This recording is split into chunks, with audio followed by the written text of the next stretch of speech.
So today we are going to be unboxing this Fluke GFL1500. Now that is a ground fault locator. In solar PV we are facing older and older systems now as solar PV has become more and more established, and we're coming in across more and more of these ground faults on small but also large installations. Now if you're in the electrical industry you'll know all about Fluke already, so there's no need to introduce them as a brand.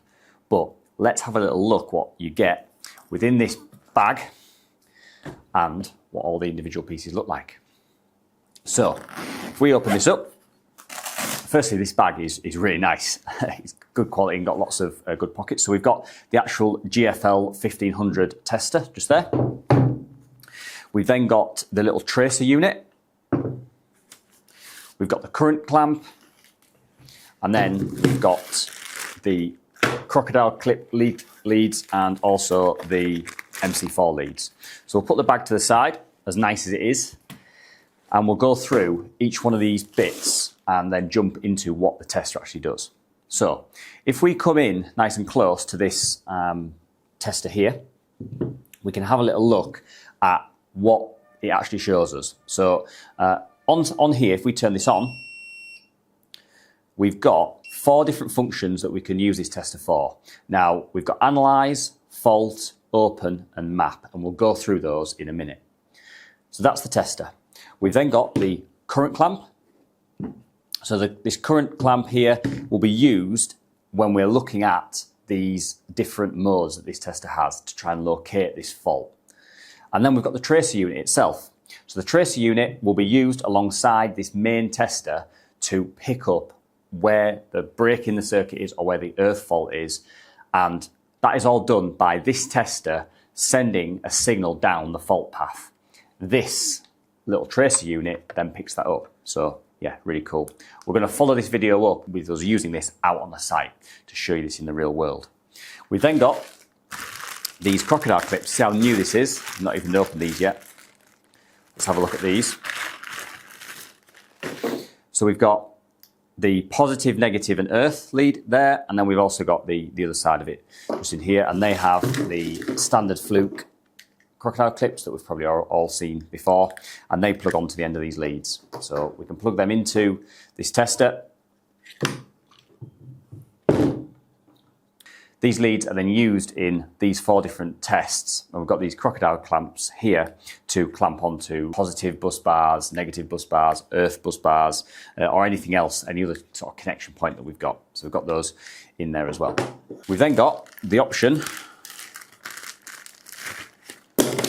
because most of the time we're going to be up against installations that have MC4 crimps on the end and MC4 plugs, so we can actually use these instead of these leads here to plug into an inverter's MC4 or the end of a string's MC4. So we've got the options there. So we've got a positive and we've got a negative version of that as well.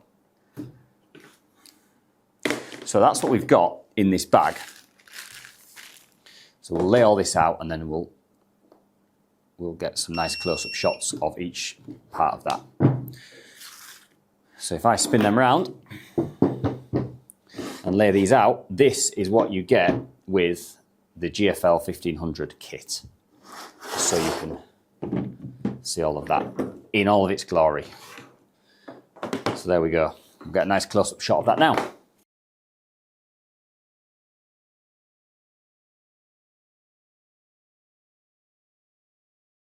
So now we've seen what comes in the kit, let's actually have a look at this tester or transmitter as it's properly called, and also the current clamp and also the tracer unit. We're going to have a little look at the 4 functions on this GFL1500 from Fluke, and we'll have a little chat around where we might use these and how they might work. But to get these in the real world, we'll be filming a video on a real site with a real fault. So we'll do that in more detail. But let's have a little look closer in at this tester. So let's have a look at the analyze setting on this transmitter then. So this is kind of the first step. If you think about how you're going to go about looking for a fault, you're going to look at the analyze function first, because you want to know if you've got a ground fault on this installation or if it's an open circuit fault. They're the main things that we're looking at with this testing tester. So We've also got the different leads. So we've got, here in my hand, I've got the positive MC4 lead. There is a negative one of these as well. So you can use that to plug into the tester just here, or you can use the crocodile clip one. And again, there's a negative one like I've got here, or there's a positive one as well. So you've got a couple of different options. We've also got, and importantly, we've got the grounding or the earthing lead here, and that'll go into the middle there, and that's going to give the tester the information on what the earth is doing or the grounding conductor is doing. So once those three connections are plugged in, we're looking at putting them onto, you can see in this little document here that comes with the tester, we're putting them onto a communal positive bus bar or communal negative bus bar, or if it's a smaller installation and we haven't got those in like a combiner box or something like that, then we're looking at potentially inside the inverter or inside the isolators for the system, somewhere where we can get onto the positive and negative connections as well as the earthing connection as well. So once we've got all those three on there, we can then hit the test button, and once we hit that test button, it'll bring up all the information around the voltage, the kilo ohm resistance across that circuit, and start to indicate to us whether or not we have got a ground fault. We'll go through this in a little bit more detail when we get to the point of doing a live installation on a separate video, but that's kind of what you have at this initial stage. Once you've done that analyze test and say you found that there is a ground fault, we can then move on to the actual fault diagnosis, if you like, on this tester. So let's have a look at that bit now.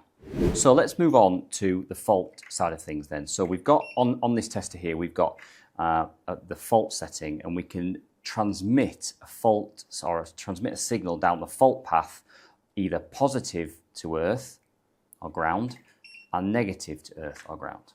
And depending on how you can actually isolate the strings from each other, let's just imagine it is in a big combiner box, then you may be able to isolate the positive side by taking out fuses or disconnecting connections out of a communal a DIN rail block, something like that, and a way to actually separate things. If you don't separate them when you do this, then effectively this tracer signal is going to go around the entire installation. So on the healthy strings, you'll get the tracer signal as well as on the string that you're trying to find that has the fault. So we need to isolate the strings from each other so that we can actually test and locate which string has that earth fault. And it might be more than one. So deciding on which one of those you do is really important. And as soon as you then send your trace signal, we can then use this, the little GFL1500 receiver unit, and basically go out into the panels or onto the roof or wherever it is that you're testing and run these over the installation. And this will give us a signal as to where that breakdown in the system is, as to where that earth fault is. And once we've found that, we can then start to investigate a little bit more. I'm really excited to get this out into the field and try it because I really want to see how this racks up and how this works when we actually find an earth fault. So yeah, we'll follow that up on a subsequent video when we've got it out in the real world.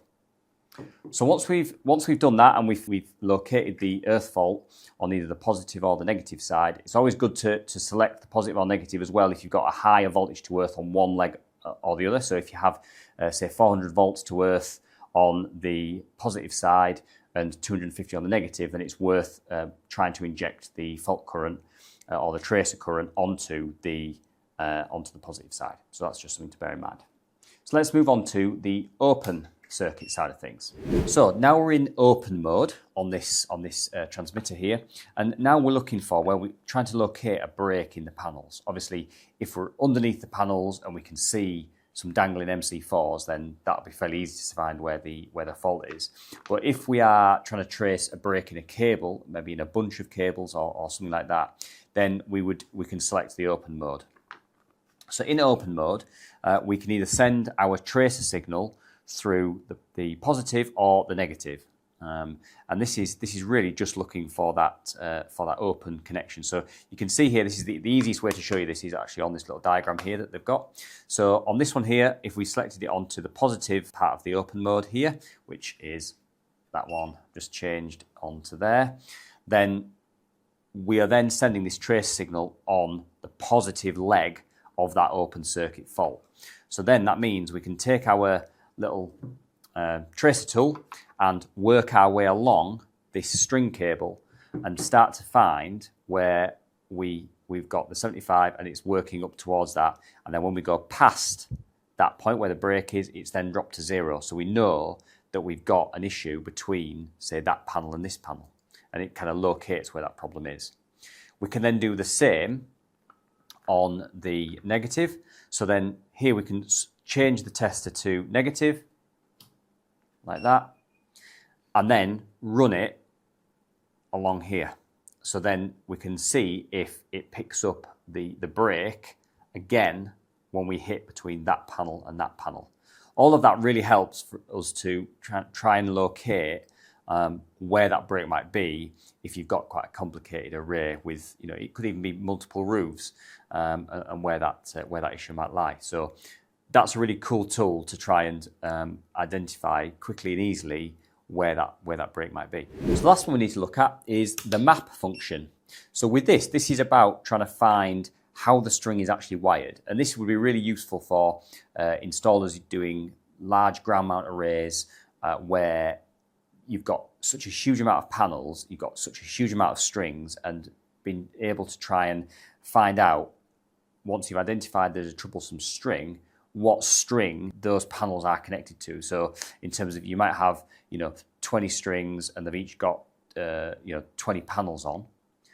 Trying to find out which 20 panels relate to that string might be quite a difficult thing if there aren't very good schematics on site. So setting it to the map mode and putting the trace on it, and then using this little tracer tool again, will allow you to then work your way around the full installation. So we're in on the map mode, on the map function here, tracing it. It'll actually allow us then to work out that actually we've got a signal on this set of panels. And obviously, if you ended up finding that you couldn't, that dropped, then that would indicate that the panel you were under was not on that same string. So that just helps you to try and map out the string that you are looking at working on. So that is the Fluke GFL1500. So this is a real quick little run through what you get in the bag and what some of the basic functions do, looking at that little sheet that we've had a look over. But to actually see this in action, keep your eyes peeled for the next video on this tester, where we get it out in the field and we actually start putting it to the test. Thanks very much for watching.